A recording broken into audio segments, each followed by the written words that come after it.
but the most relevant experience that you've probably had is what? Yeah. Okay. So talk to me about that.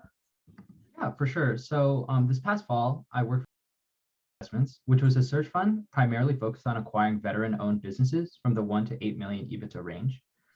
So the main benefit, I think, out of like participating in this specific internship was that I got to work through the entire deal process. But I think like without like going into too much detail, I think like my biggest contribution was in respect to the research and sourcing portion. This is also where I think I learned a lot as well. So for example, when we were trying to figure out, what company to acquire, but also like once we had like a couple client targets, we had to narrow it down to which one in particular that we wanted to acquire. So we had a couple options on the table, and they were in industries that we weren't too familiar with. So for example, we ended up going through with a federal contracting company, but nobody really knew too much about the federal contracting space. So it was kind of up to me to figure out things like, for example, what are the probabilities that a company will re-win their contract, or what are the probabilities that a company is able to like fulfill their contract in the first place? Because ultimately in the federal contracting space, it kind of matters the most if you can get the contract. And I think like being able to do a bunch of research in this specific field and being able to come up with, for example, key numbers that we were able to go off of, for example, like the percentage chance that an incumbent wins in the specifically construction space was really helpful for us when it came to like modeling in the DCF and LBO. And ultimately, when we were able to kind of come up with exactly what we want to do, model out the company, I think it was a great acquisition in terms of like experience for me, also on the technical side, because I got to see like kind of how the deal flow worked in general. And I guess like for a key takeaway, right? And I definitely want to bring this kind of like experience into Morgan Stanley, right? I know like, for example, that I'm not like a perfect finance student, but for sure, I definitely want to continue growing my industry knowledge, but also like my skills in general. What do you mean by you're not a perfect finance student? Because you don't major in finance? Yeah, I guess. Okay. I would just take that out. And what do you mean by like, you said like on the technical side, it's a great experience because you got to see how the deal flow works in general. Like, what does that mean? What did you do on the technical side?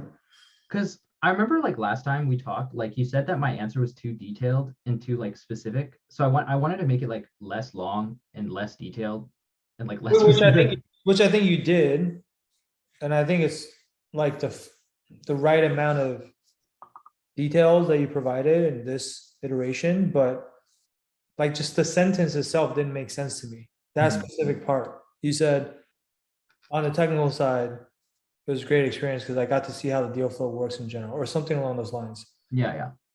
I don't know what that means. Oh, I should just take out the sentence because I want it, because like the main concern I have is like I want to talk about like the research part because that's like the part that I know the best. But like at the same time, during my intro, in order to make it like naturally flow, I had to say that like I wanted to do more technical stuff, which is why I did said internship. So I feel like it'd be weird if I didn't mention that. But at the same time, I feel like if I do mention that, it has to be the whole thing about that. So I guess like that's just kind of like the runaround. Well, did you do anything technical on this deal? Kind of like we just like learned how to do DCS and LBOs. Obviously, he didn't have us do like it specifically, but I guess like if you count like graphs and like data analysis technical, then yes. Learn how to do DCFs and LBOs in the context of this deal? Like you built a DCF and LBO for this company, or just like you learn how to do it in general? Oh, we learned how to do it, and then it was like an example was like the deal that we're supposed to do. Because like I don't know, I didn't think he wanted us to handle the actual finances. He just wanted us to learn what the heck we're doing. Okay, but you still have that, right? You still have Yeah. the DCF and LBO you did. Then that's fine. Then I would just say on a technical side, it's not that you can't bring up the technical piece.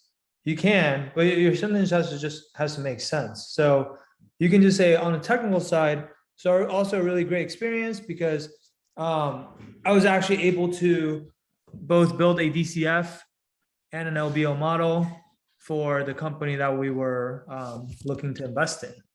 And so, that really gave me like well, I mean, you can say whatever you want. That gave me a more in-depth understanding of the business and also allowed me to apply a lot of these concepts that I have been learning in my own free time into like an actual real world example, right? Something like that.